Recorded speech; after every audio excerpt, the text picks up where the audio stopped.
Hello and welcome back to the Movies Made Us Do It. Me and Matt are back. How are you, Matt? I am pretty good, so yourself? Doing all right, yeah. Been a busy old week, but yes, I've watched some things and looking forward to talking about them. How are you?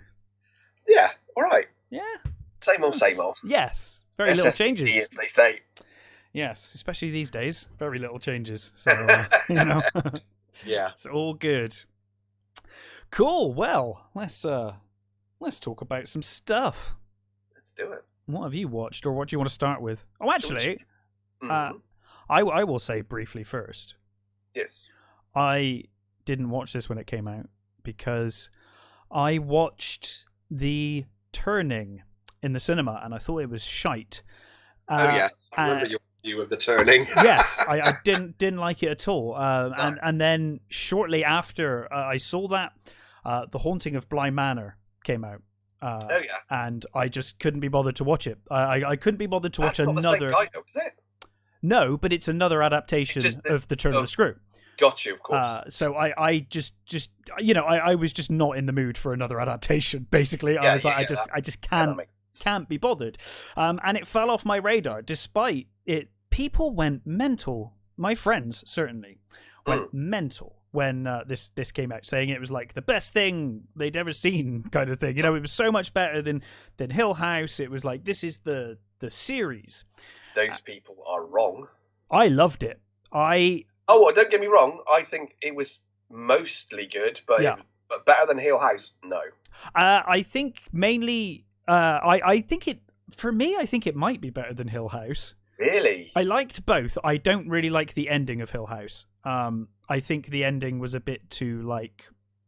I've heard of a different ending to Hill House, the original ending, which I think would have been better. But I loved Hill House. I think Hill House was certainly, in terms of creepy factor, Hill House definitely above Bly Manor. Hill House definitely has the spookiness. Also, Hill House was had really good characters. I think the characters are way better in Hill House. Yeah, maybe it's been a while since I've watched Hill House to kind of I kind of feel like I'd have to watch both next to each other to kind of judge that. But yeah. I remember really liking the characters of Hill House too. But I thought the writing in Bly Manor is superb. I was really impressed. I don't want to kind of go on it too much because it's quite an old series now, but just the fact that I saw it this week, this last couple of weeks, and I was like, wow, this is good. I kind of wish I watched it at the time. I didn't like the fact that it was more than one story. It was more than one. Is it M.R. James? L.R. James? Oh, James. Anyway, the guy who wrote it was more than one of his stories, and it felt way too mashed together. I thought it worked. The stuff with the man who haunted himself. Yes. I thought that just didn't feel like it mashed with the overall story. It was like, why have we got this story mashed in with the other one? It just didn't gel right to me. Most of the one thing that kept annoying the crap out of me is the accents. The accents in it were horrifying. Some of them are not good. I will give you that. The guy with the Scottish accent, oh my god, that was appalling. And even, bless her, Carla Gugino doing like Northern English was no, stop, please stop. It's not doing you any good. It's not doing us any good. Just stop. I may have to rewatch Hill House to kind of. I don't even know why, because it doesn't matter. No one gives a shit. But for my own kind of like, I remember enjoying Hill House a lot when it came out. And I have absolutely loved watching The Haunting of Bly Manor. So I might rewatch Hill House just to kind of compare the two. I think the things that were good in Bly Manor were the performance of the main girl. I thought she was great. She's fantastic. I mean, she was great in most of. I mean, they were all great in their previous roles, but she was really good in that. And I like when you realise what's going on with the Lady in the Lake. I thought the Lady in the Lake stuff was some of the sort of it's fine. No, the stuff with the the housekeeper lady. Yes. When you find out that was heartbreaking. Yeah. When you find out what happened there. Yeah, absolutely. With her and there's that really good episode when they kind of deep dive into that is fantastic. Yeah, it's a brilliant. I think that's probably the best episode. I think she's probably one of the strongest performances in the show as well. She was superb. Absolutely stunning. I mean, she is one of those actresses is pretty good in everything she's in. I forget her name, but yeah, she's superb in that. Hang on, let me just try and find it. Tanera Miller. Yes. She was amazing. Incredible. She was so good. Yeah. And I like, there were some really sweet moments when Danny, she gets her sort of girlfriend, and you get the end sort of bit. Yeah. But again, I think that felt like it went on a little too long. I think it was like, I think you could probably end it now. Mm-hmm. Oh, fair enough.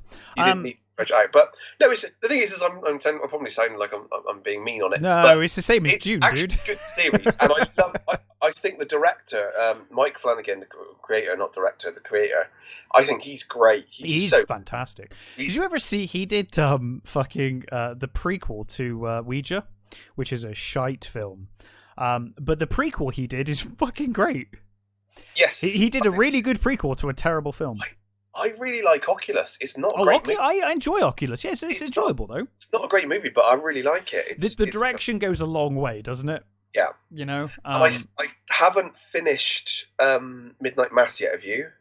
No. I was enjoying it though, and then I got distracted and I haven't gone back to it. Same here. I've got distracted with stuff and I haven't finished it. I feel like I probably need to rewatch all of it now. I've heard some bad things about the end.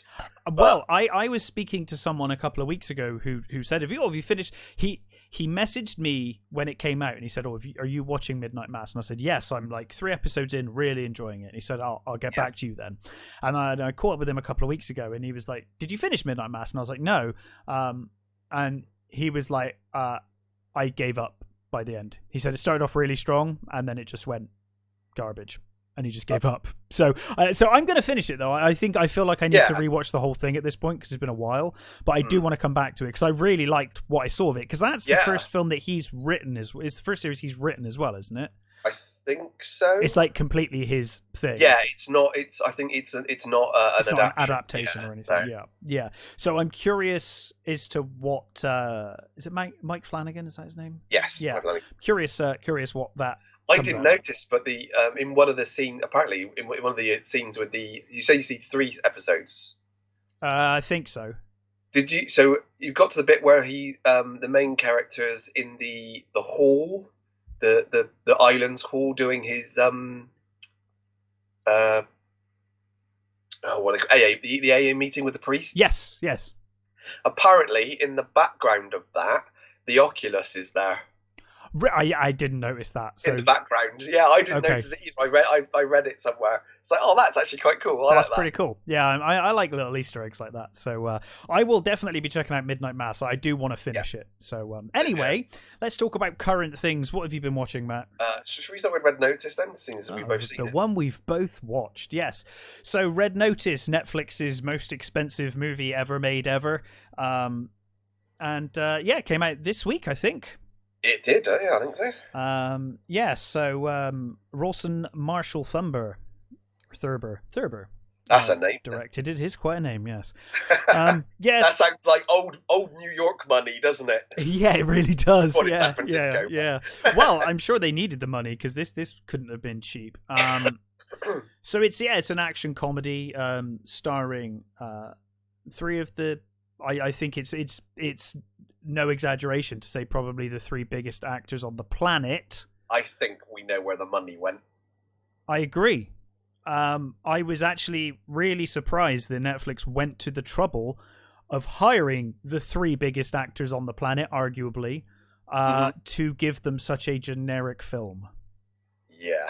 So, what did you think of it, though? I didn't think it was outright terrible. There were some bits I liked, but let's go into the say what the is first. So it's a heist movie of sorts. It's Dwayne Johnson is an FBI agent. Yeah, he's like a criminal profiler, isn't he? Yeah, John Hartley, who's on the trail of Nolan Booth, played by Ryan Reynolds, who is supposedly the best thief in the world, or is he? Yeah, yeah. And he's there to steal one of Cleopatra's 3 eggs. So at some point, Cleopatra had these 3 golden eggs, which I'm not quite sure why they picked eggs for Cleopatra, but okay. Why not? So these three golden eggs, 2 of them still exist. 1 of them has disappeared, never to be found again. Sort of thing. Presumed to still exist, but they don't know where it is. Yes, and it turns out that some very rich, I think it was like I don't know, businessman or something, has offered to like pay like some obscene amount of money. I think it was like 300 million if all 3 eggs could be brought to him. Yeah. So the whole thing is around getting the 3 eggs to make your fortune. Dwayne Johnson's character is there at to catch Booth. I loved the in the. He's had information from somebody called the Bishop, yes. Who turns out is also a thief. Yeah, played by Gal Gadot, and there is also Inspector Das, who played by Rita Arya, who is the Interpol agent that's trying to also tracking them down, sort of thing. Yeah. So yes, I thought it was okay. I agree. I think it was. I don't know where the rest of the money went. I think the biggest problem. I think the biggest problem. I think the thing that hampers this movie the most is that the money didn't go on a villain. There's no real villain in this film. Well, there is, but no, he's like the most forgettable, easy to defeat guy on the. Like he poses 0 threat to our heroes. No. And aside from that, they're just fighting like nameless thugs or faceless police. Yeah. There's no real strong antagonist to this movie. It's just 3 protagonists screwing each other over. They kind of the Bishop stuff was kind of she's kind of supposed to be the villain, really. Yeah, kind of. Which doesn't. I mean, well, let's put it this way: there are at least 2 twists in this movie that. One of them they actually gave away right at the start. Oh, yeah, you can see it. The twist you can see from all of it. Yeah. They are not hidden twists. Yeah, you're not going to be surprised by this film, that's for sure. No, and so the Bishop sort of character kind of sort of falls away, as it were. I think if they'd have made her a proper villain. Do you know? I was thinking the same. I thought this could have made for an interesting where in time, where in the world is Carmen Sandiego? Sandiego. That's exactly what I thought. Yeah. They made her a proper Carmen Sandiego. I'd love to watch a Carmen Sandiego movie if they did a new one. With Gal Gadot, I could see that. I think they keep trying, don't they? Well, she kind of strikes me as pretty good casting because I was watching this movie and I think she'd make a brilliant Carmen Sandiego. Yeah, and I was having most of my fun with this movie when I was following Gal Gadot's character and just thinking, she's kind of like Carmen Sandiego, Yeah. Some of the CG is terrible. The bull fighting scene. Yes. Wow. Yeah. I mean, I did think that was quite a good joke when they were talking about the bulls there, and he's saying, their movement is based on their vision is based on movement. Don't move. And he's saying, I saw it in a film with in a documentary with Richard Attenborough, and he's like, no, you're talking about. No, David Attenborough. Because no, you were talking about the Jurassic Park with Richard Attenborough. It's like no. It's definitely this because he says he says no. He said something else. He says what was it? Oh fucking hell! What's his bloody name? I've completely ruined this. The Fly guy. My brain, curse it. Jeff Goldblum. Jeff Goldblum says, "Was Jeff Goldblum in it?" Because you're right, it is Jurassic Park, and he gets hit. It's like, oh god, I completely buffed that, but that was no, it was. There were some funny moments, and there are some. I think the funniest one for me, and I don't want to completely give it away, but at first it made me like, oh, for fuck's sake! At the very beginning, when they start the car chase, yeah, and Dwayne Johnson gets in the car and they start up Sabotage by the Beastie Boys, and I was like, oh, for fuck's sake, really? Sabotage by the Beastie Boys? And then something happens. Yeah. And I was like, oh no, actually that was genuinely works. funny. Yeah, it does really work. Funny. I don't want to say I sound negative when I say this, because I do really like him in the right role, but I will say that the Ryan Reynolds shtick is starting to wear thin for me. He's the same character in every fucking film, and it works sometimes. I mean, I loved Free Guy when he was in that; he was great. Yeah, it worked in Free Guy, and it works for Deadpool. Yeah, but I'm starting to feel like he is the same character in every movie I see him in now. I think what it fails at in this one is he's actually not that great with Dwayne Johnson. Yeah, the chemistry isn't quite there, is it? There's these weird moments where it kind of works, and just as you think it's working, one of them will say something, it's like, oh, you lost it. Yeah. It's almost like they keep it almost finds its feet and then it falls away. It's like, oh, and I've got a weird thing with Dwayne Johnson. I think he's the loveliest bloke, one of the loveliest blokes on the planet, but most of the time I don't buy him as an actor. I don't. Yeah, I mean, I don't mind him. I think the issue there is they were both kind of fighting for charisma on screen. Alongside Ryan Reynolds, you really want a straight man, and Dwayne is not that enough. Yeah, no, he wasn't the straight man enough. He's too charismatic, and he's got too many kind of moments. Yeah. But yeah, I think that was it. That was exactly why the chemistry didn't work, because Dwayne Johnson is not straight man enough. No, against Reynolds' chick. Yes, absolutely. I think that is it. But this is a weird film for me. This felt like a film that just basically borrowed all of its action scenes from other movies and its characters from other movies. I mean, The Rock is basically playing Hobbs from the Fast and Furious movies in this movie, for most of the movie anyway. And then you've got like action scenes that are like, oh, that I remember that from Casino Royale, or I remember that from, like it's like you'll go like from action scene to action scene. The prison break scene, I was like, Jesus Christ, I literally watched Black Widow 2 months ago. This is practically the same scene. I haven't seen it. I was thinking, I bet this feels like that. It was very similar, similar. And I thought it was kind of funny and kind of sweet that they tried, like no one died, and they were being, Yeah, I love the A-Team too. Yeah, exactly. It felt very A-Team, and I mean, even when they were escaping in the Russian gulag, which I'm not even sure how they ended up in a Russian gulag, but fine. There was a few things like that that didn't really make sense. But you think all those bullets that were going around and no one got. I know. It's like, okay, fine.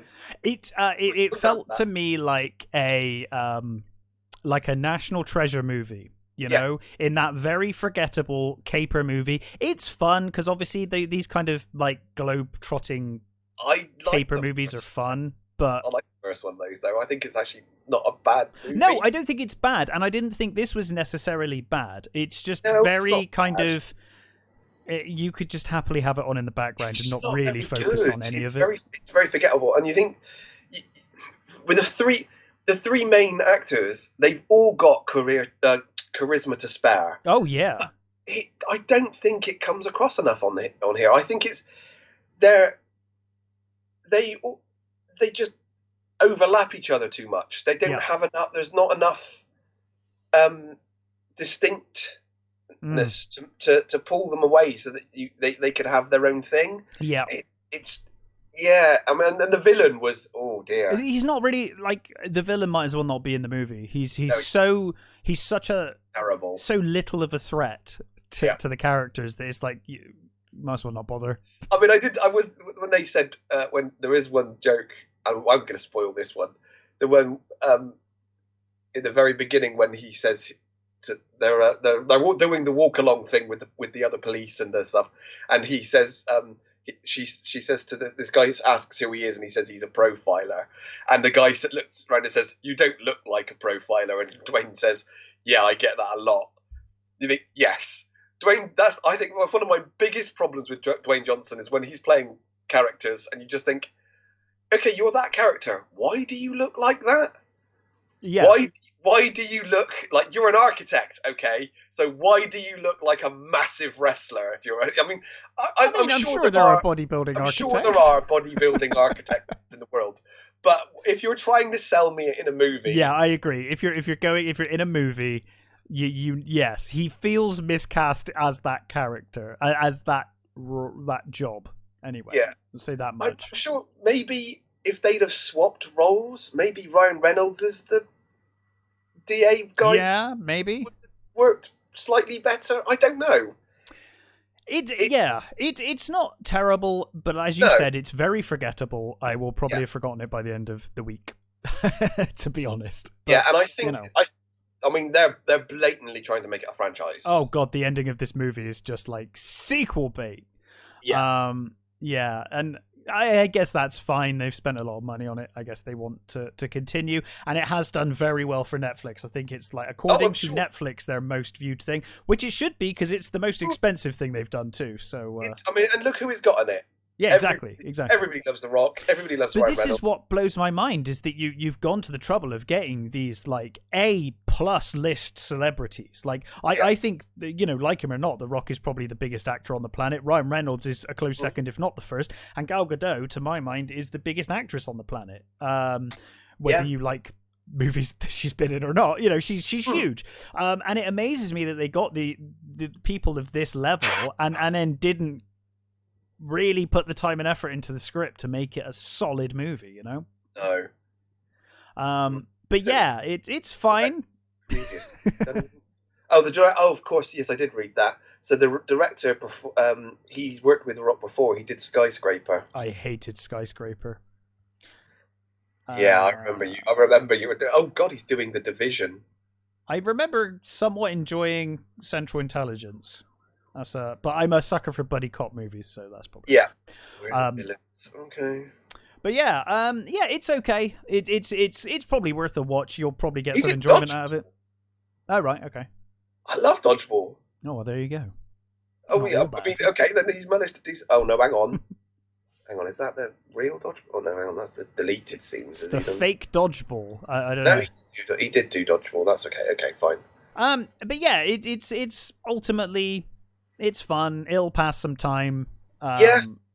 It's very run of the mill. Yeah.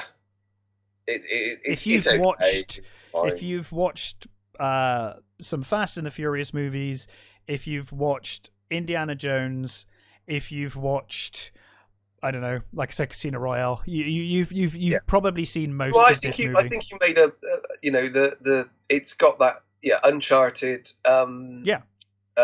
National Treasure. National Treasure. That's what. Yeah, it's got that but not as good. Yeah, absolutely. I think National Treasure's way better. I do enjoy National Treasure. I didn't mean to be bad mouthing National Treasure. That's not a great movie either, but it's fun. I do enjoy it. Yeah. So yeah, it's this is probably a movie that everyone will get some enjoyment out of. It's a bit of fun, but like you said, ultimately very forgettable. But there we are. Red Notice. What else have you watched, Matt? So I will go with Bloodthirsty. Bloodthirsty. Okay, tell us all about Bloodthirsty.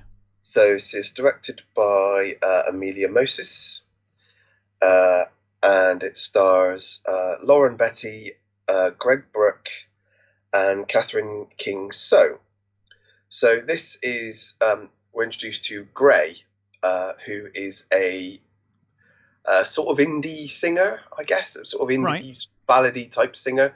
I'm guessing along the sort of lines of St. Vincent-ish. Sure. Maybe. So she's her first album is out, and she is having trouble writing the scary second album. And when we're introduced to her, she is actually, it's got a really good. I thought the opening was really good. It's literally just a black screen with the credits, with like the credits going up, and the sound of tearing flesh and eating. Nice. Which I thought, that's how you start a movie. And Gray, she is in her psychiatrist's office, and she explains to us, the psychiatrist that what she's on at the moment isn't helping. She's having like dreams, and she's having visions. She's seeing things that not that aren't there, and her psychiatrist is Michael Ironside, and immediately you go, Michael Ironside is your psychiatrist. Oh my fucking god! You're in trouble. If I had Michael Ironside if I walked in and my psychiatrist was Michael Ironside, I think I would flee in terror. Yeah. However, he's not really used. He's just he's in like 2 scenes, and that's it. And it's like, oh, that's a shame. Thought maybe they couldn't afford him as a proper character. They could only afford him for like for a day or something. They could afford him long enough to put him in the credits. Yeah, it was actually quite disappointing. It was like, oh, that's a shame. But anyway, so she is living with her girlfriend Charlie, and Charlie is an artist, and Gray finds this. She gets this message from this guy called Vaughan Daniels, who is a famous record producer, who was acquitted of murdering one of his clients. Right. And Charlie says, "Are you sure you really want to go with this guy? Yeah. He might have murdered, this woman. I mean, he might not have done, but yeah, he might not have. But there's more chance that he has than anyone else that you've got on this list. Yeah. So, are you sure? And Gray says, basically, no. She says, this is the best offer I've had. I want to make sure that my second album, isn't forgettable and I'm forgotten, sort of thing. I'm having serious trouble here, and I need the help. So they go to this sort of mansion in the middle of like nowhere, and they meet Daniels, who is, to say mildly eccentric, it would be an overstatement, understatement. I mean, he's there's a housekeeper who is one of those sort of unsmiling, miserable old bats. Yeah. Who sort of shows them to their room type thing and leaves them to it, and they sit with this Daniels guy, and he says, oh, mate, help yourself to anything, welcome, and do what you want here, and we'll start work as soon as we can. So she starts working with him, and at first she still can't find what he's doing, and he keeps saying to her, look, he says, why don't we come with me? So he takes her outside, and he says to her, right, it's a really odd setting. He's got this mansion house, and on his grounds seems to be like a graveyard of agricultural machines. There are like old tractors and buses, and it's like, this is a very odd fucking place. Right. Really weird. Anyway, he says to her, run down that path as fast as you can, and until you can't do it anymore. And she does. And from there, she starts sort of, she keeps seeing her fingernails like as claws, and she's a vegan, but she keeps dreaming of eating meat, and you know where this is going. This is yep. It's kind of obvious. It's so he is trying to bring out this thing in her, and he's saying to her, become your most authentic self. Do you want to be, think of it as, do you want to be prey, or do you want to be meat, sort of thing. Yeah. And she starts freeing herself and becoming what she's supposed to be, as it were, or what she needs. Yeah. And she starts working on good material. She starts but meanwhile Charlie she's noticing the differences in her, and she's saying she stops taking her medication, and she says, why you need this, this is helping you, and she's like, no, it's not helping me, it's making me muggy, and right. This is why I'm really worried about your relationship with this guy. This guy's fucking nuts. He's weird and creepy. And there's this scene where they have their first dinner, sort of thing, and they're sat at the table, and they're they're talking, and the subject sort of comes up about this girl that he might have killed, as you do, yeah. as you do, and he says, do you think I did it? And she says, oh, he brings it up. Okay. Well, it's one of those sort of like it's not exactly said out loud, but it's one of those and he says, do you think I did it? And she doesn't answer, and he explains about what happened, and he says, oh, she had the gun and I couldn't stop her. He says, I didn't kill her, but I couldn't stop her. As he's explaining this, he goes over to the table and pulls out a fucking Webley.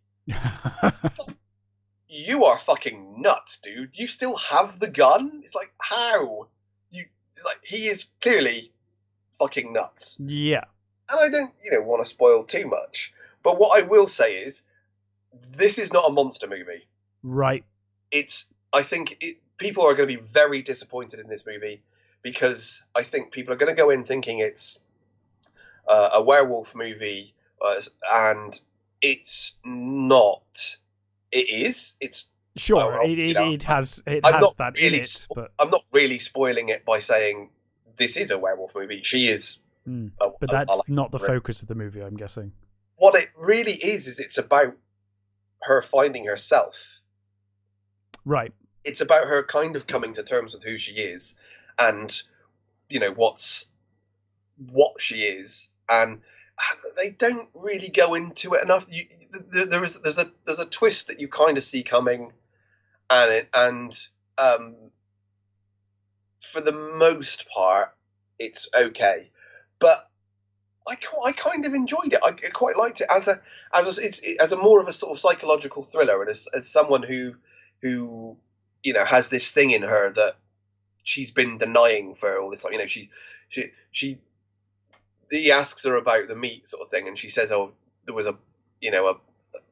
she couldn't kill something, and she found out where meat came from, and it put her off meat forever," sort of thing.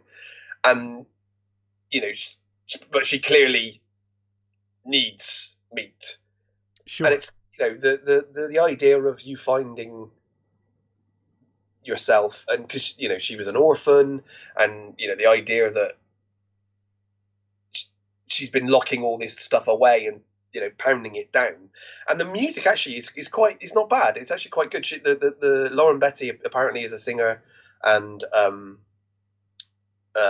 she sort of singer actress type thing, and there's a one particular song that I thought was quite good, and there's lots of scenes of them in a booth sort of working on music, and which is all right. It's not great, but it's fine. But yeah, I think it's as a horror movie, as a werewolf movie, it's not. You're not going to see American Werewolf here. It's not that sort of movie. It's more along the lines of literally someone finding who they are. It's about self-discovery and the finding who you are. It's literally that. That's it. So I think people are going to be very disappointed. I will say it is slow. It's very slow. It's not a long movie. It's only an hour and sort of 20 minutes. Okay. So it's not long, but there are moments where it kind of feels long. The performances are great. I think she's really good, and I think the Greg Brick, who is this very eccentric record producer. He's totally chewing the scenery and doing quite a good job. The girlfriend I didn't buy quite so much, but it's a minor thing. There's a couple of sort of interesting scenes between her and the Grey character, but it's not a horror movie. It's more of a psychological sort of thriller. It's okay. It's okay. It's not bad, but don't go into it expecting a full on horror werewolf movie, because it isn't. Sure. Okay, well, might be worth a watch. Where was that, by the way? That was on Amazon. Oh, okay. Oh, is that all included in Prime? Yes. Oh, I might give it a go then. Rude not to, really. I think it was supposed to come out last year, but I think because of the pandemic... like everything. Yeah. Back up. So, yeah. Cool. Well, I got around to watching James Bond, No Time to Die. Oh, okay. Yes. The 25th James Bond movie. See, I don't think you should call it that, because I think all of the Daniel Craig ones should be put on their own. Well, it's funny you should say that. Separate from the other Bond movies. They are their own thing. They are, you know. and I think that probably plays into one of the movie's strengths. To be honest, is that as a movie in the Bond franchise, it doesn't really work. As a movie to end Daniel Craig's James Bond run, it works a little better. You know, because like you said, and I think you're absolutely right. And I this is how I've always seen the Daniel Craig movies. They very much are their own self-contained bubble. It's the only, obviously, we have had something of character arc and development in the Bond franchise before. Obviously, on Her Majesty's Secret Service, that death comes up throughout later Bond movies. It does. But this is the first, especially with the Roger Moore stuff. Actually, yes. Surprisingly, the silliest of them does go back to the death of his wife the most. It's a slightly more tender moment. Yeah. And I think they come back to it with like Living Daylights and that as well. But this is a series of films of its own, and this is one of the few, we're really the only where we have that. A character arc for Bond from beginning to end. We've seen Casino Royale to No Time to Die, and that's fine. So in its own bubble, and that's kind of how I see it, and that's kind of how I will. That's my caveat to this review. Yeah, I kind of am taking this as its own thing. And in the Bond movies, I really enjoyed Casino Royale. Of these films, really enjoyed Casino Royale. I thought Quantum of Solace completely shit the bed. I thought it was terrible. Quite enjoyed Skyfall. Spectre was pretty forgettable, and now we're here. I think that's it. The only one I've actually enjoyed was Skyfall. Mm-hmm. Sure, yeah. You're not a fan of Daniel Craig's Bond. You're a massive Bond fan though.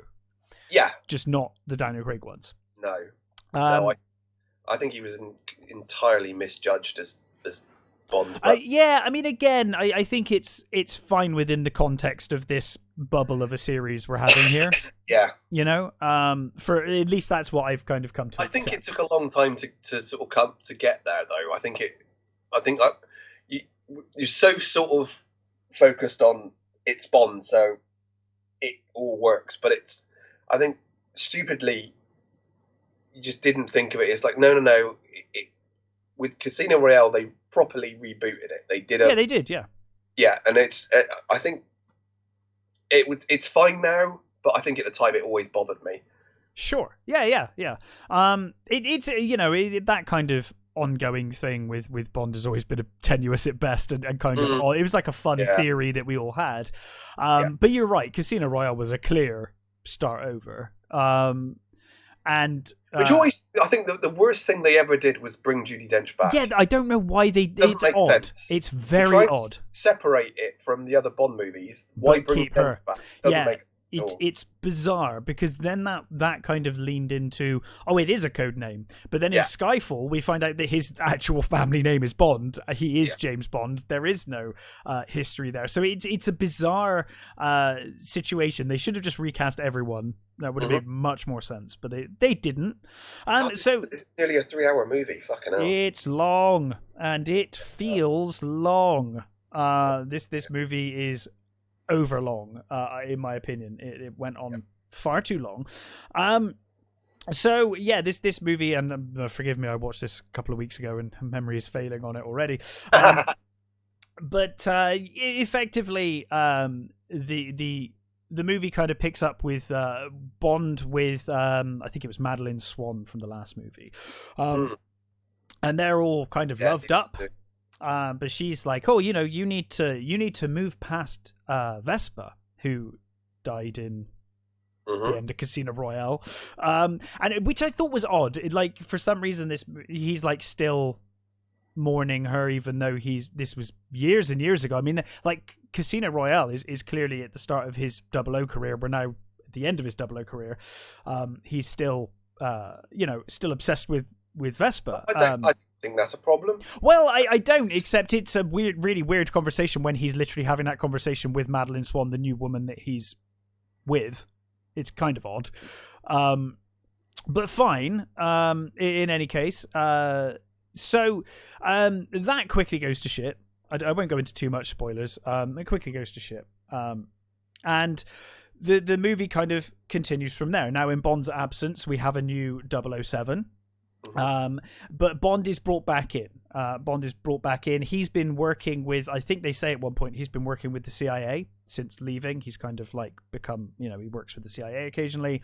But he's not been working with MI6. But he's brought back in to deal with the situation that's going on with Spectre, or what they think is Spectre at the time. One thing I will say, one of the two things that these movies did right. One, having Ralph Fiennes as M. He's fantastic as M. He should have been M from the beginning. I he would have completely agree. Been so much better. And Jeffrey Wright as Felix Leiter. I absolutely agree. Jeffrey Wright is amazing. And I think as Felix Leiter is like, he's perfect. I think that's perfect. Perfectly cast, and I will say I was really disappointed with the way this film handled Felix Leiter. Oh, really? Yes. Oh, do they do him over?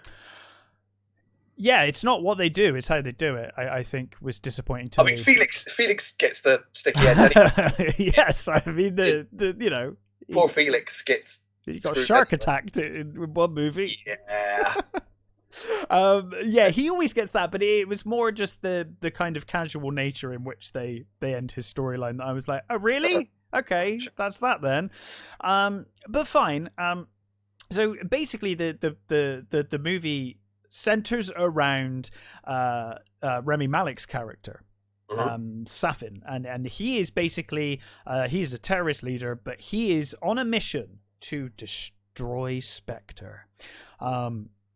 And we see Spectre and Blofeld, and at first they think it's all about Spectre. It turns out it's not about Spectre. It's about this other person who's trying to get revenge against Spectre and revenge against Madeleine Swan's father, Mr. White, who was in Casino Royale and a few of the other films as well.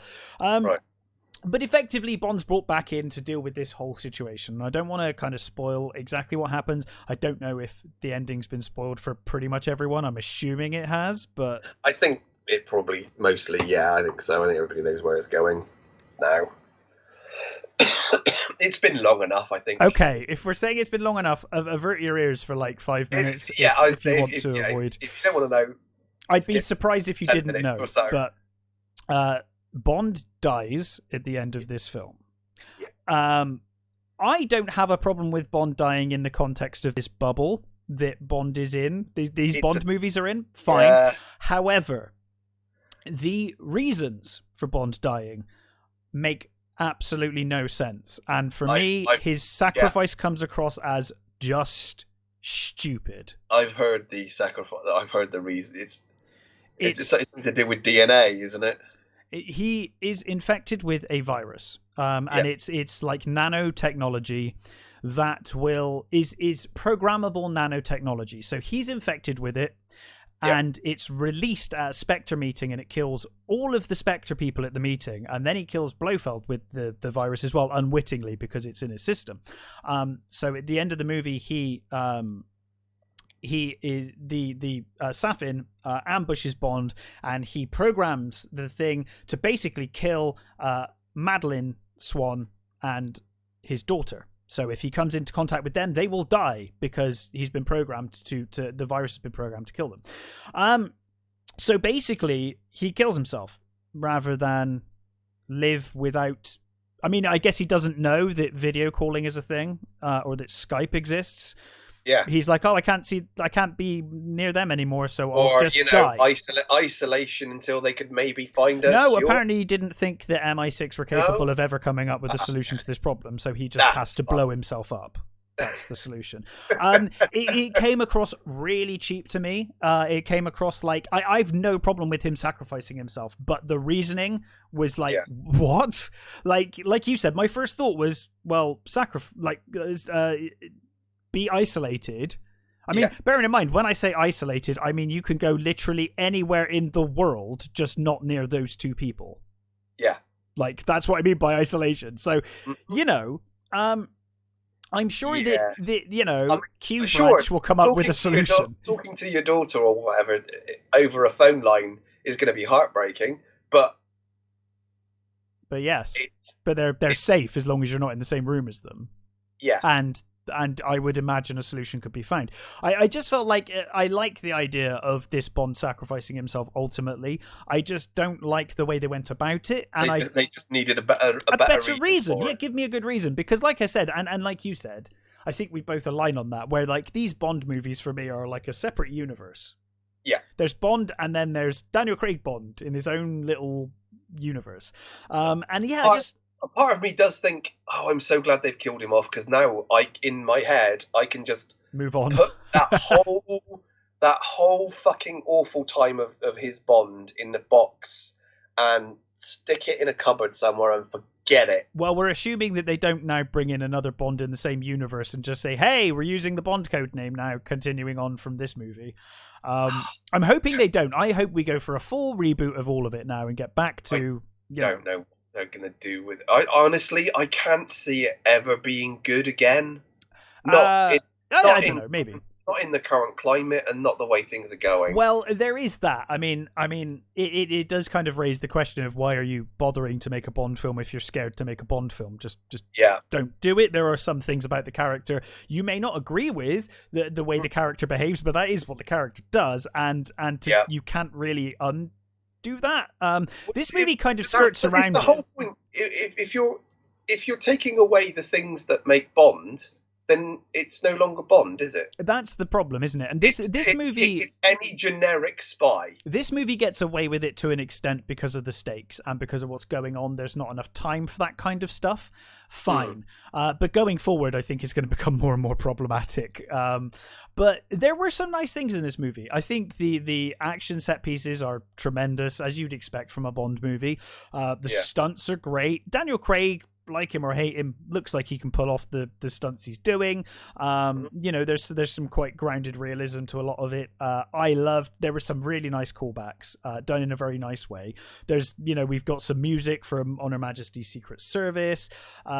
We get the what is the car? I love that car. The car from The Living Daylights.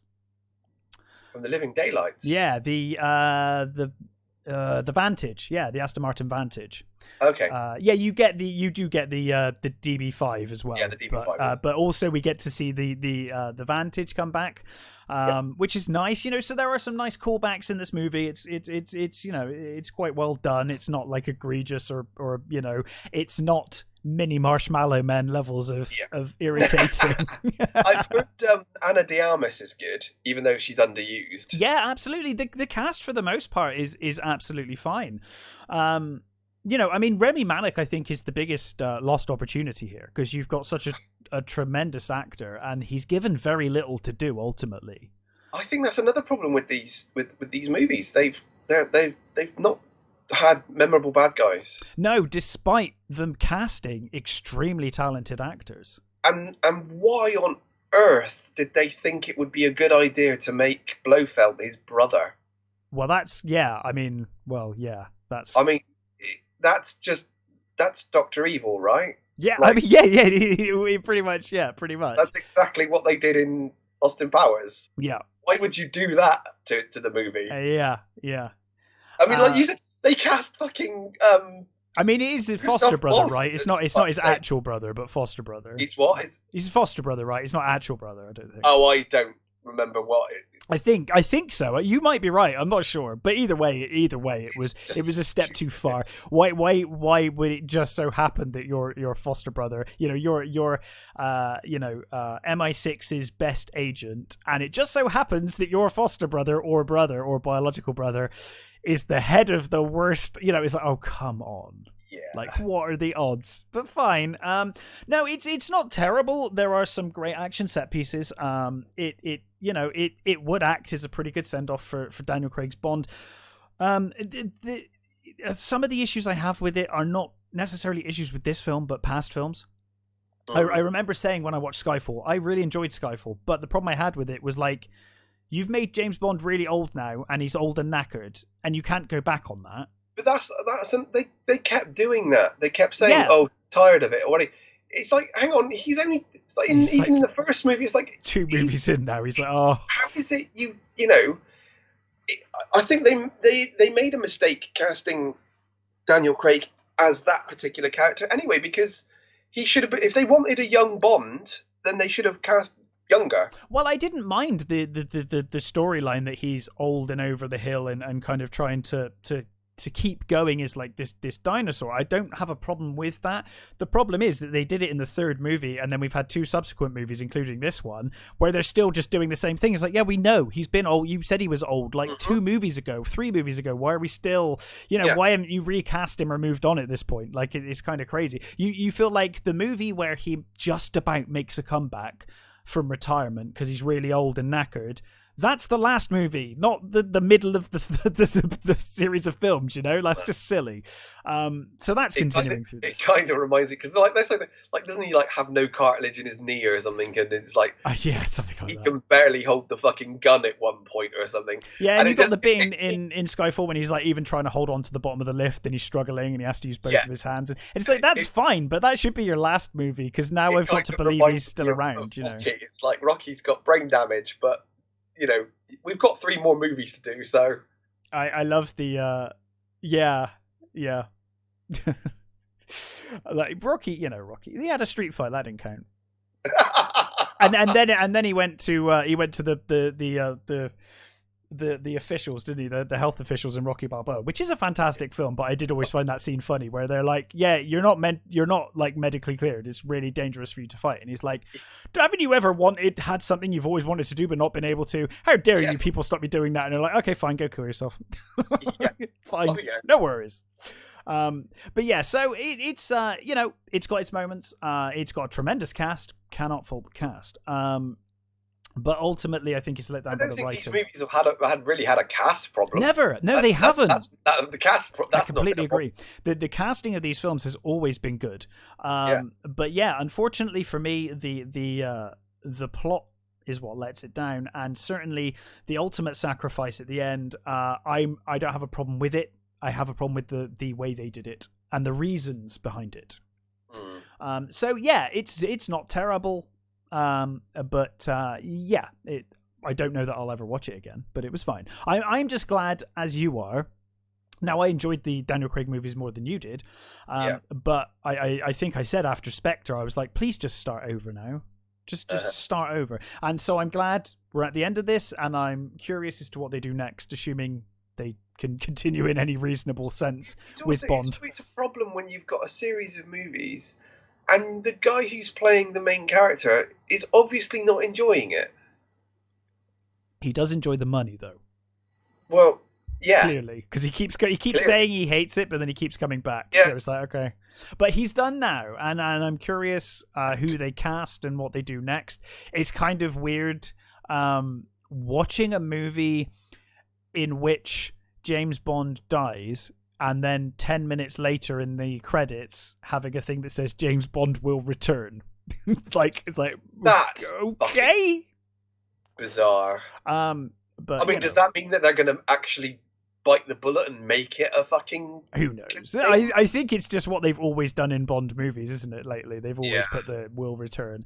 And it's like, cool, let's see what they do next. But it wasn't terrible, and as I said, as a send-off to the Daniel Craig movies, fine, it's done now. So honestly, I can't see it getting any better. I just can't. There's so many... There are calls for so many, like, oh, we should make it a woman, we should make it a black guy, we should make it an Asian guy, we should do... It's like, then you're just making it worse you're not doing the character, then, are you? Sure, I think as well...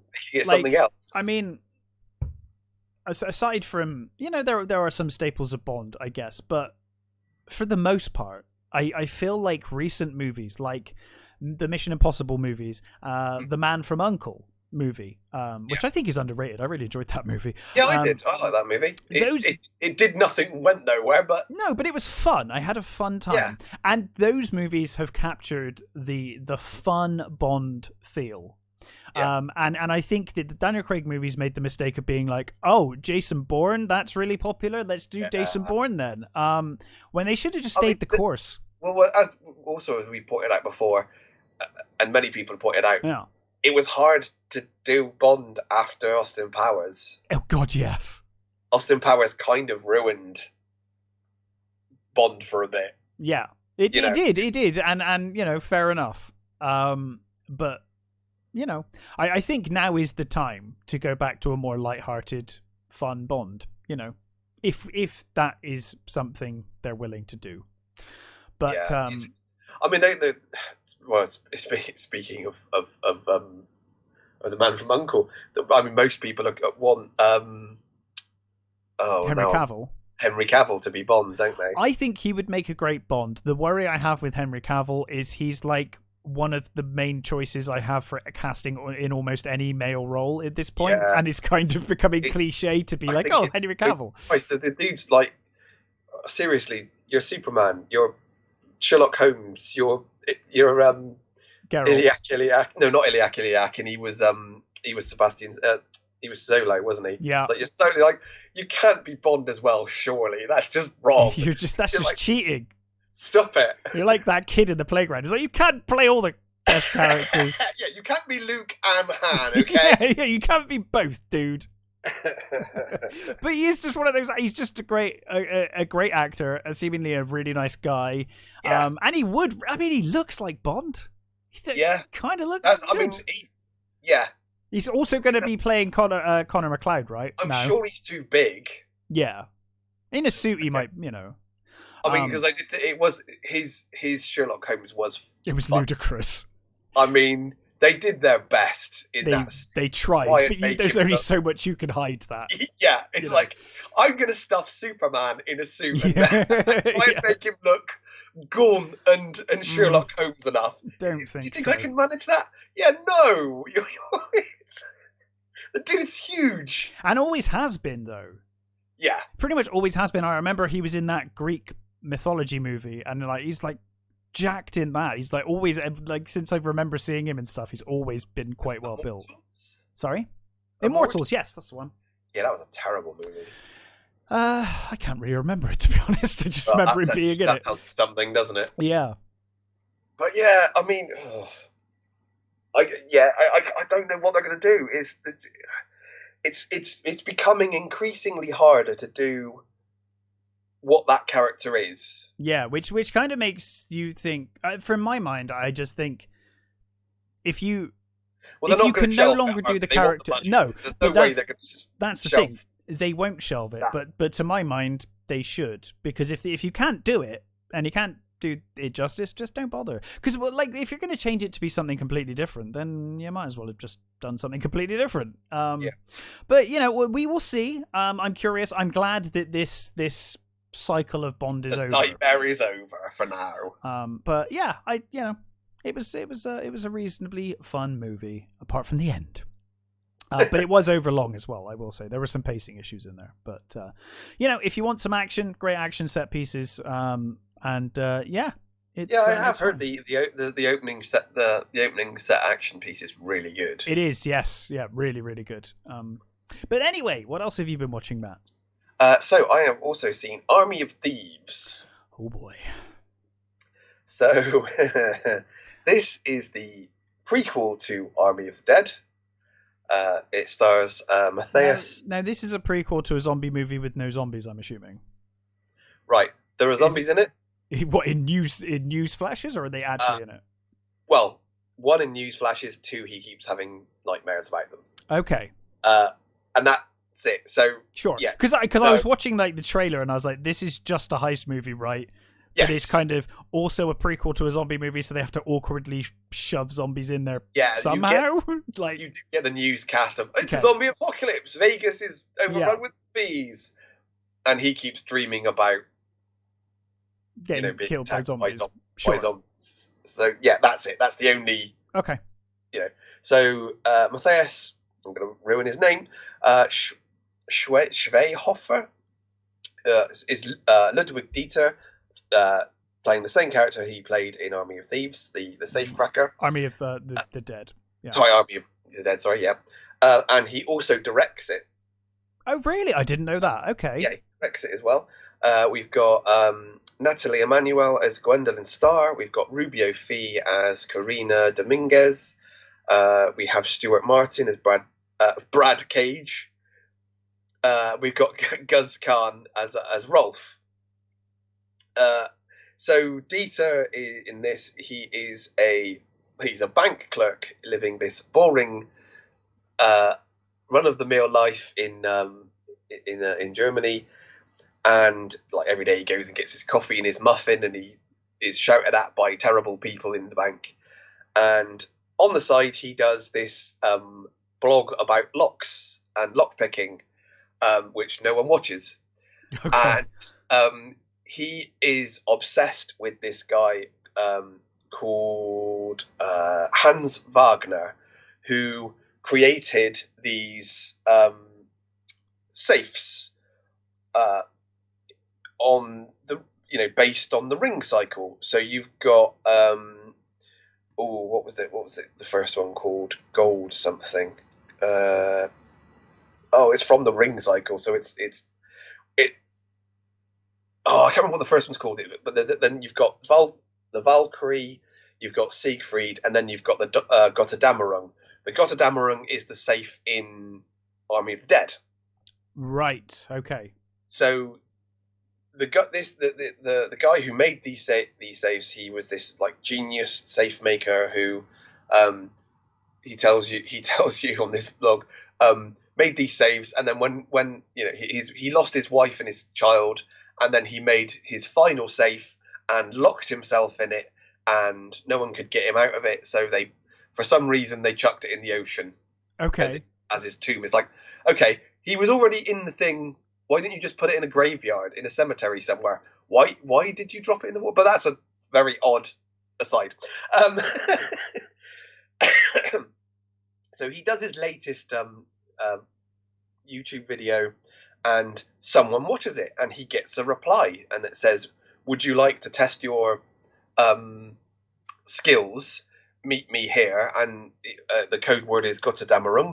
And so he goes to this place, and he says the code word, and he gets taken into this like warehouse sort of thing with a bunch of people and this massive crowd of people, and it's a group of people opening safes in like timed safe cracking, and the first round is like 6 or 7. I'm sure there's an audience for that, but that sounds like the most boring thing to sit and watch. Imagine being in the audience, I'd just be like, "What? Why am I here?" Like, and he's completely sort of, for some reason, he's completely bewildered. It's like you were told what, you know what you can do, and you were told. You were literally told you want to test your skills, right? That's what they said.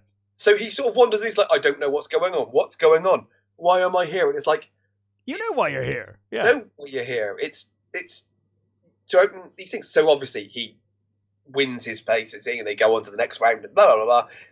It's quite a short thing. Basically he wins the competition. He opens the final thing, and then he's approached by Gwendolyn, who says she knows what he can do, and she shows him that what she can do. She's a sort of pickpocket. Okay. And she says, what, just coming in here, I got this watch from that person over there. I got this person's wallet from over there, and I got this gun from that bloke over there, sort of thing. And then she says, we've got, we know where these 3 safes are. We don't know where the Götterdämmerung is. That one's like lost to history, sort of thing. In the same way of the eggs. It's like yeah. I don't know what it is. So, and I've got this like team of people, and we're going to roll. You could call them an army of thieves. Yeah. So she's introduced to he goes where they are, and he's introduced to Karina, who's the hacker. You've got Brad Cage, who is this like knobhead who he's the muscle, and you've got Rolf, played by Guz Khan, who's the wheelman. And then you've got this Interpol agent Delacroix and Beatrix. They're obviously trying to chase them down, and it's what you expect. They rob these safes, and it's a sort of partially for the Gwendolyn character. It's more about the prestige, the idea of cracking these safes and robbing them. It's not about taking lots and lots of money. It's that for obviously the other guys, it's more about the money and stuff like that. And there's all that sort of drama between the people, and it's what you expect. It's a heist movie. Yeah. You're going to get exactly all of what the heisty things. Yeah. It's not the best heist movie you're ever going to see. It's not a good movie. However, what I will say is I was very entertained. Sure. It worked for me better than Red Notice did. I enjoyed it more than that. Did you enjoy it more than Army of the Dead? I liked Army of the Dead more than you did. You did, yeah. That's why I'm curious. So, I think it's certainly a tighter movie. Yeah. It's a really interesting thing. This whole we're making a universe from this Army of the Dead movie, and it's weird to do a prequel where zombies aren't really a thing, and it's kind of it's an interesting choice. There's one moment where he has one of the dreams. Yeah. And the Karina character says to him something along the lines of, "Oh, it's." I might be spoiling something here. Well, I'm not spoiling. She says, he says what the dream is. Yeah. And she says, "Oh, maybe it's not a dream. Maybe it's a vision of the future." And you think, okay, that kind of works with the weirdness from the first. There was movie. Some weird stuff, wasn't there, in Army of the Dead? There was some weird stuff, and he had that whole thing about. Which was the more interesting thing about that movie? Is if they lean into that stuff, that was actually way more interesting. I think one of the main problems with that movie is that it was all over the place. Oh God, yes. It was didn't hold together very well. It was like it wanted to be a heist movie, but it didn't do that very well. And it wanted to be a horror movie, and it didn't do that terribly well either. Really. Yeah, absolutely. But I really enjoyed that movie. I thought it was. There were moments. I'm not going to say I hated it. There were moments I enjoyed. I am wondering. Fucking annoying characters in it, but Sure. I am wondering whether. I am wondering if I'll enjoy this one more. Actually. I think it's a tighter movie. It's more focused. Yeah. I think. If you like the Dieter character, then I think you'll probably like it because I think he's quite an interesting character. I think he's quite fun, and he's not a hero. He's no. He's this average Joe guy who's really fucking good at lock picking. Yeah. And safe cracking. I think Natalie Emmanuel is really good as Gwendolyn. She's really sweet as this sort of she's your classic. She became a thief because her parents were shit, sort of stuff. You know what? Her life was her life was crap, so she became a thief. Fine, it's okay. It's quite good. Most of the other guys are all fine. I think Gascon's underused as the driver. There are some sort of bits where you just think, okay, I think we need to move on now, but it's fine. I think overall it was an entertaining heist movie. Which is all you need sometimes, It's not. It's not going to. Be remembered as a great heist movie. What it is it's a fun crime caper with relatively good characters and actually directed quite nicely. You can tell it sometimes he's definitely influenced by Snyder. Right. I don't think it's as how do I put it? I don't think it's certainly not as visually offensive. I was going to say it's certainly not as edgelord. That's a good word for it. Actually, as Snyder can be. Yeah. So you don't. It's not like that, but you can see some of his influences. But I think it's nicely put together. It's well acted, and it's a fun, entertaining heist movie. It's not going to be anyone's favorite movie, but yeah. I kind of recommend it. Well, like I said, it's better than Red Notice. Yes, that's that's fine. And I didn't hate Red Notice. It was okay. I just didn't think it was a very good film. Yes, agreed, but not terrible. But not terrible. Cool. Well, I may well check that out. But anyway, you said something earlier that it got me excited. I did. Oh, yeah, you did, and it's about this TV show you've been watching. Oh yes. So I have also been watching Arcane. Yes, which you said to me earlier on Netflix. Probably the best thing on Netflix is what you said. So you've piqued my interest, sir. Yeah. So this is it's Arcane. It's a League of Legends cartoon. Yes. I have never played League of Legends. Neither have I. I know it's a massively huge. Yeah. You know, it's an e-sport, isn't it? It is huge money-making thing. I don't play those games because I don't like being screamed at by 10-year-olds and told how much I fucking suck at this game. So it'd be really funny if you put this movie on and that's all it did. It was just like people screaming at you, telling you they're just crap. 10-year-olds screaming at you. Can't play this game. I have heard before that it's actually got quite a rich sort of backstory for characters and things. Yeah, I am a sucker for lore and stuff. I quite often will just enjoy reading the lore of something, even if I'm not playing the game. It's like, oh, I really like that lore. Like I've got loads of D&D books here. And like I don't really play much D&D anymore these days, but I just love reading the lore books. Like I'll certainly just pick not up. Since the pandemic. Certainly not since the pandemic. I did try some online a couple of times. It's not really for me. No. But like I'll pick up Ravenloft and I'll just start reading it. I love reading the lore of stuff. So I'm glad. Yeah, I have heard similar that they've actually got quite a good lore, and I guess they've got enough to make a series of movies. So that's exciting. Yeah.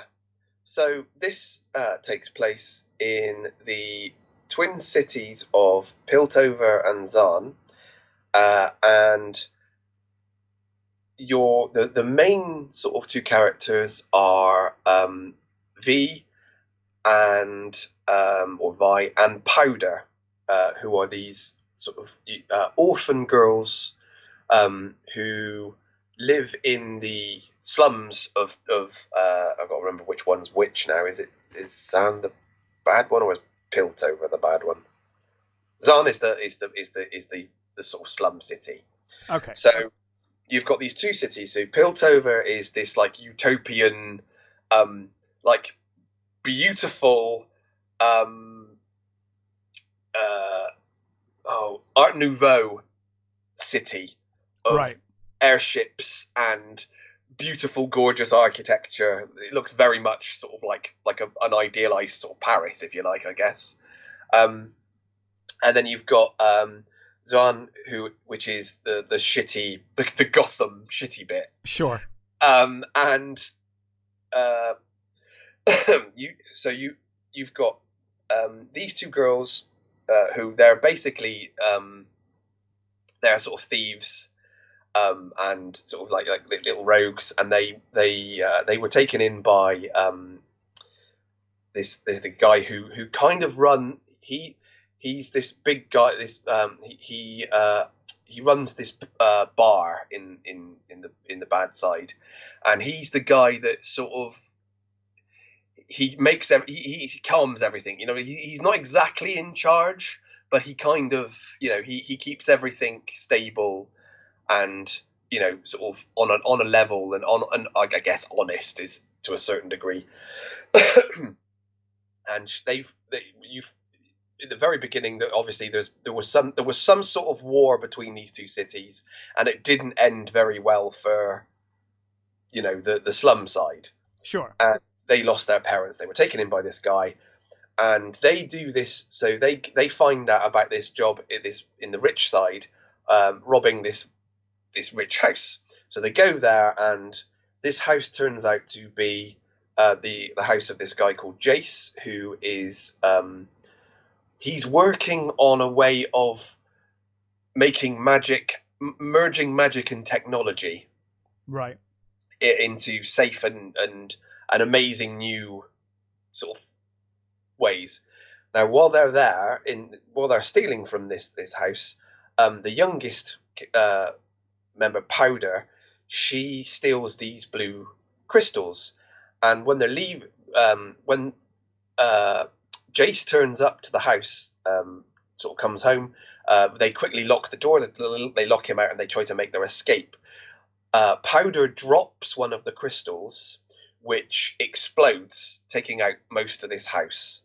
And from there, it causes this big sort of hubbub, and the rich side is wants to know what's going on. They want these kids, and you've also got this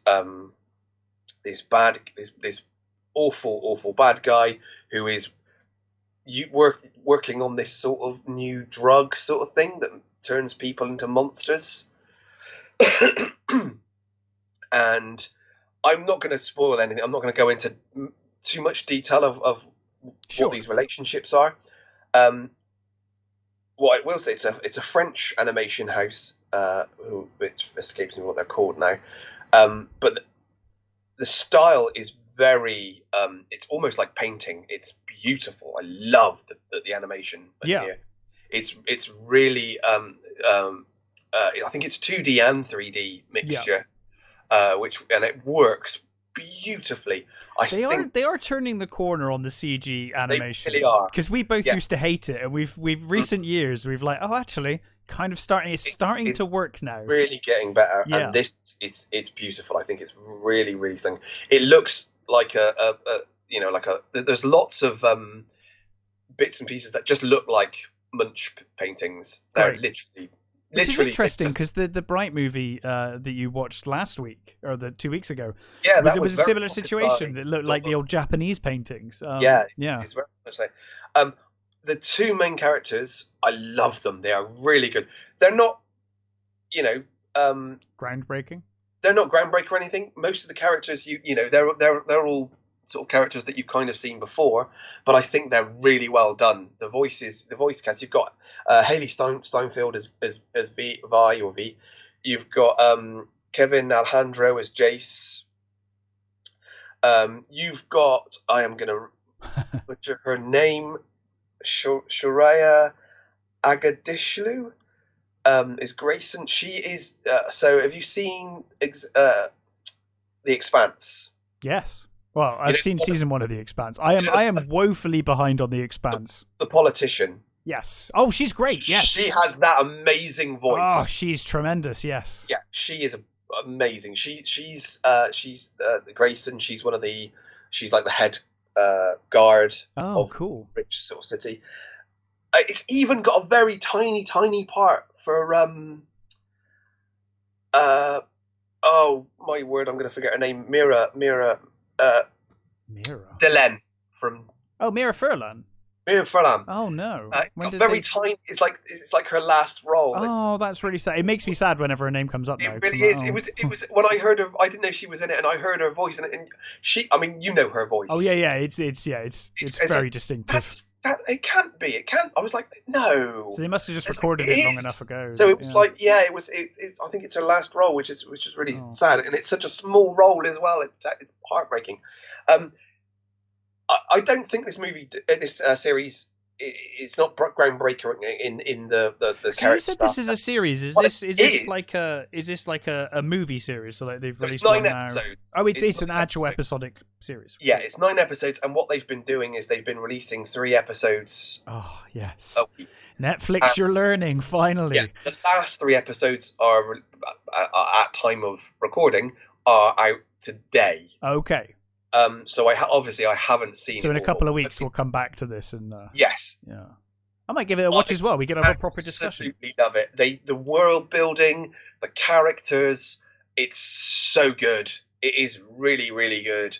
There are heartbreaking moments. There are great fight scenes. There's a really good meaty bad guy. There are some real sort of like, oh my god, this is proper ambiguity. There's real like, oh, there's a brilliant little character who's this. He's not human. He's this little sort of fluffy elf type thing, right? Sprite type thing. But he's this really old guy who's like been around for like hundreds of years, and he's seen these things, and he sees what Jace is doing with this magic and technology merging, and he's the sort of guy that's saying, I've seen this before. I've seen them do this. This needs time. It needs, we need to cool off on this sort of thing. Right. And we're like, Jace is like, we're human. We haven't got your lifespan. We need to do these things now. And they do really well with that stuff. And I would never in a million years have thought they would do such a great thing with League of Legends, because I don't know enough about League of Legends, to be honest. But no, I couldn't claim to know enough I saw the trailer and I thought, I'll give that a go. Well, that as any good movie or series should be, you can approach it. That's fine. That's how it should be. You shouldn't have to be a League of Legends fan to enjoy a TV show. I shouldn't have to be not a fan. I don't want to say that you're not a fan, but you shouldn't have to have that prior knowledge going into a piece of media. I shouldn't have to read. I love Lord of the Rings, but for example, I shouldn't have to read Tolkien's Lord of the Rings to go and see the Lord of the Rings movies and understand what's going on. Yes. If it's made well, it should be fine. Mm-hmm. And this is really, really, really good. Wow. I think I genuinely think it's the best thing on Netflix right now. I'm going to give it a go. It's really beautiful. It's really well done. It's really well performed. Yeah, I cannot recommend it highly enough right now. Here's us. The best thing here. Here's us ending on a high. Yeah. Yeah. Great. I will definitely be checking out Arcane. Sounds good. Is there anything else you want to talk about before we bugger off? We should most definitely mention Dean Stockwell. Yes. 85. What an amazing career! Oh, absolutely. Absolutely. He started as a child actor. He had this amazing thing. He started as a child actor. When he was, I think it was like between 16 and 18, he gave it up and basically wandered America. Right. He wandered around. He took terrible jobs and saw the world. He came back. He was on Broadway. He did all these slightly older movies, and then in the 60s he buggered off again. He sort of became a hippie and he hung around with Dennis Hopper. Right. And then he came back again, and then he went away, and then he came back in the 80s with like June and Blue Velvet. Yeah. And then he became what I think is one of the finest characters ever created. Al. Of course.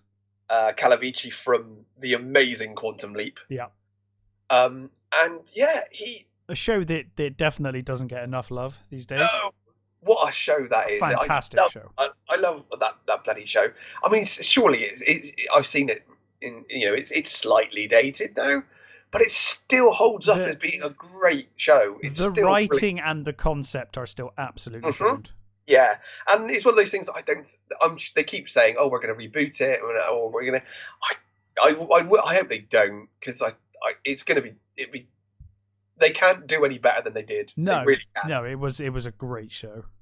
And of course, he was great in the Battlestar reboot. Battlestar. I said I was going back to say Back to the Future reboot. Then. No, in the Battlestar reboot. Thank you. And what a fucking awful character he was in that. He's a great actor, fantastic actor. So yeah, much love for Dean Stockwell. Absolutely. Like you said, an incredible career. Yeah, wonderful career, wonderful man. From what I've heard, wonderful man as well. Mm. Let me see, what else have we got? We have they dropped the poster for the Matrix movie. Good for them. Terrible. It's just like, oh, well, that's a thing. Still, I'm sure there are a lot of excited people, and I really hope that movie's good. Is there though? There seems to be. Well, certainly people I know are very excited for it. I really only liked the first movie, and I'm not really interested in more. But fine, cool. Baz Luhrmann is doing a Elvis biopic. Cool. Okay. Which I like that. Yeah, that sounds interesting. Luhrmann is a really good director. It's been a while since I've seen anything. I wonder who they'll cast. And they have cast. Oh, they have cast. Oh, cool. They have cast him. Yes, I am trying to find his name. I can't find it. Don't worry. His name now.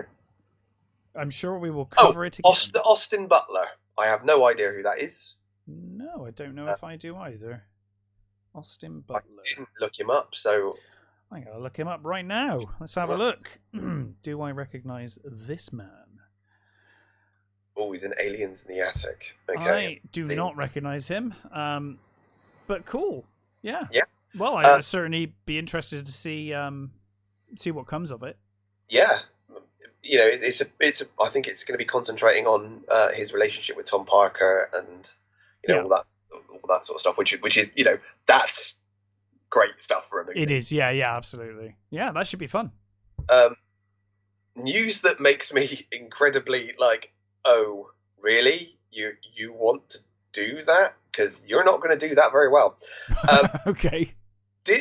Marvel Disney. You've already lost me. Yeah, I'm gonna. I think I'm gonna, crush you a little here. Oh no, really?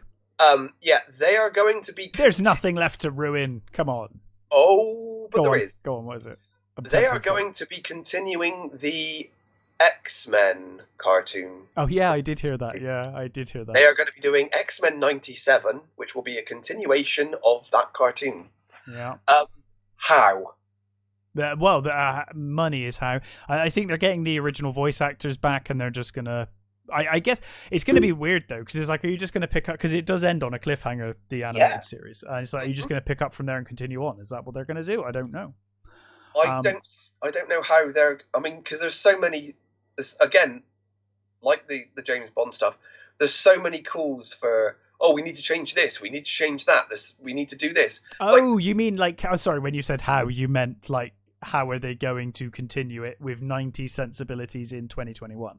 Yes. I'm with you. I don't know. There's no way they're going to just go, oh, we'll just do what they did. Because they're not. I don't know. Yeah, I don't know. So it's like, oh, really? Can you, it's like, not ruin something else that I loved as a young person. I mean, I don't know. Today's sensibilities, X-Men. I mean, the show had a diverse cast. The strongest X-Men at that time was Rogue, female. Mm-hmm. I don't know, maybe. I don't. To be honest, I think I'm just getting too old for all this shit. I'm just not a fan of them revisiting stuff anymore. No. I'm like, just do new things. Why do we need to go back to that? That's, I think, exactly it. Do a new X-Men show. Why are you going back to that? You're already ruining stuff as it is.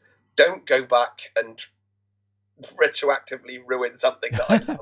Yeah, I mean, they're not going to ruin it for me. It's, I love that show, and that's fine. Yeah, no, I know. There is that. There is that, but still, it's like, why would you do that? Yeah, that was when X-Men for me was at its height. It was. It's the that and the between that and the Spider-Man show they had, that Spider-Man cartoon in the 90s. Yeah, those were good. That and Batman the animated series. Yeah, that's those were like the cartoons. That's the best cartoon. Yeah. Ever. Oh, I agree. Hands down, my favorite cartoon series ever. Actually, best Batman. Yep. Oh yeah, Conroy. Best, probably the best Joker too. To be honest, if we're being honest. Yeah, best Batman, best Joker. Yeah. The voices I hear if I read a Batman comic. Mm-hmm. It's them. So yeah. On a similar thing with Wolverine. Whenever I hear actually, kind of is the voice of Wolverine. I forget that actor's name, but you're kind of right. The 90s voices is what I hear for those characters. I actually, now that you mention it, whenever I haven't read an X-Men comic for a long time, but Storm as well. Storm, I always Storm. Hear is the actress who played Storm. And Hank. Yes. His voice always in my head whenever I read an X-Men comic. Like you said, haven't read an X-Men comic in years. No. When I did, you did, yeah. Voice that I heard in my head. Yeah, that's true. That's true. I mean, it'll be interesting to see what they do with it. I guess I can't say I'm that interested, to be honest. In and I love the animated show. I've actually got it on DVD. I enjoy it that much, but I feel no need for it to continue. But one fine. of the best opening themes ever. Oh yeah, that opening theme's incredible. But yeah. Well, I guess we'll see. There is a little sort of trailer come introduction, which is quite funny actually, with Warwick Davis introducing the cast of the new Willow TV series. I hadn't seen that yet. It's actually very funny. No, I love Willow. Willow's a great movie. Willow too. I'm not sure how this is going to go. But if they... It sounds like they're making the right noises so far. Well, this little introduction is very funny. It's very cool. It's very Warwick Davis, and you know that he did that show with Ricky Gervais. Yeah, Life's Too Short. Yeah, the humor is in this little trailer, sort of in this little introduction, is very that. Okay. So it's a funny little thing. I recommend it. And I'm very interested to see what they do with it. Yeah, again, I'm curious. Again, it's one of those. Oh, maybe they should leave it alone. But it's got Warwick Davis in it, so it has Willow. So at least that's something. Yeah. What else do we have? It'd be nice if I would say as well. I mean, obviously it's understandably hard at this stage in his life, but it would be nice if we could get Val Kilmer in there somewhere. Yeah. If only for a cameo or something. You get his son to dub his voice. Yeah, something like that. You don't even need a big just a little scene with him and with his son's voice dubbed on. I'd love that. That'd be awesome. It'd just be nice. So speaking of reboots, Jake Gyllenhaal and Doug Liman look like they're going to be remaking Roadhouse. I thought that they were... was it just a rumour? Because at one point, I thought Ronda Rousey was doing a female version of Roadhouse. That was... I'm sure I heard that. I didn't make that up. That was definitely one of those things that I heard too. Yeah. I think that's... just didn't happen, I guess. Fallen along the way, maybe? I don't know. I would have... To be honest, I would have been more interested in that. Yeah, totally. I agree. Like, Ronda Rousey definitely could fuck people up in a bar. So I'm like, I'm down with that, And I mean, if you're going to remake it, then make it that much more different from... Yeah. Because, I mean... How would you even have it would have to be set in the period it's made, right? Because you can't... If you made that today, the story of Roadhouse, they'd never get away with what they get away with at the end of the movie. No. But also, in the age of, like, video cameras and phones and stuff, it's like, come on. Yeah. Really? Like, really? Is anything they haven't even said whether Gyllenhaal's going to be playing the same character or whether it's going to be a sequel. All they've said so far is going to be it's Roadhouse. It's like, okay, well, can we not? Could you just not? Maybe. I'll let them do it. Whatever. Yeah. At this point, I think that's pretty much kind of it. Yeah, that's. Oh, we did have the Spider-Man trailer. Oh yes, the Spider-Man trailer. I forgot about that. Yeah. Yeah. Fine. Fine if that's what you want to do. It feels like, again, it's the we're just in the goddamn member berries world right now. It's like well, but you're doing what all the other ones fucked up with doing. You're doing what they are shoving so much into this movie. What Spider-Man 3 did. Those aren't good movies. It just feels like they've got so many villains and so many things. It's like, what even is this movie at this point? I don't even know. I kind of like the idea that those universes dead sort of the dead villains are coming back. That are coming to sort of. I did wonder the other day. I was thinking, and I said to my housemate about this, and I feels like there's probably more than enough going on in this movie already without adding to the complications. But I did say to my housemate, I was like, if if you wanted to, if Disney Marvel wanted to introduce Miles Morales, yeah, this would be a cool, twisty way to do it. Mm-hmm. Because you could just be like, hey, yeah.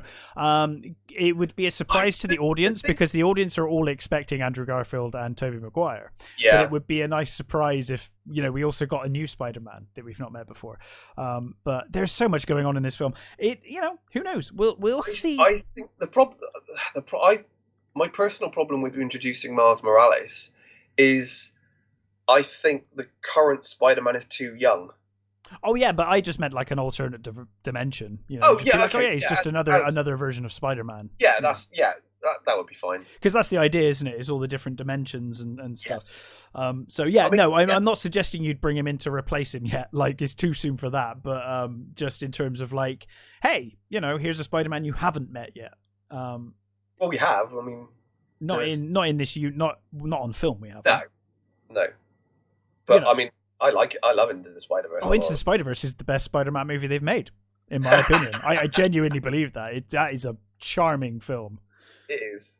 That's great. Loved Into the Spider-Verse. They're making a sequel, right? That's a movie I will probably... That's a superhero movie I'll watch. Oh, God, yeah. Definitely. I love that movie. Yeah, that's actually true. That's actually very true now you said that. This one... I'm probably not going to go to the cinema to see it. Oh no, I will. I'll watch it eventually, but I'm not going to go out of my way.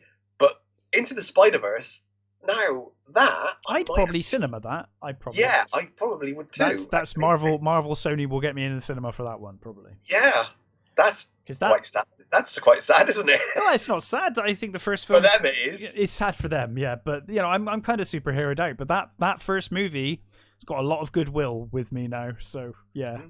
As long as they bring back Nick Cage as the noir. Oh yeah, yeah. the noir Spider-Man, because that was a great movie. It was a great fun. But yes, this new Spider-Man movie, it feels like they're trying to do way too much in one film, and it kind of feels like it's just. Well, we'll see. I'm interested to see how they spin a plot through all of this because it feels like it's not going to be much more plot than all the villains are coming through, kill all of them. Yeah. And here are other Spider-Men to help you. And we've got the bit in the trailer with MJ falling, and you're like, you just know that Andrew Garfield's Spider-Man's going to save her, and that'll be his redemption for not saving Emma Stone's Gwen in, it's like, okay, cool. I still think that I genuinely think that those two, that Garfield and Stone are the best interpretations of those characters in the worst movies. In the worst movies, yeah, fair enough. I can see that. Yeah, they are. I really liked Andrew. I mean, he was way too fucking old, but yeah. That aside, though, he is actually quite good in the role. I remember quite liking the first one. I think I've only watched it the once, but I enjoyed the second one's terrible. Oh, the second one is appalling. Really bad. Yeah.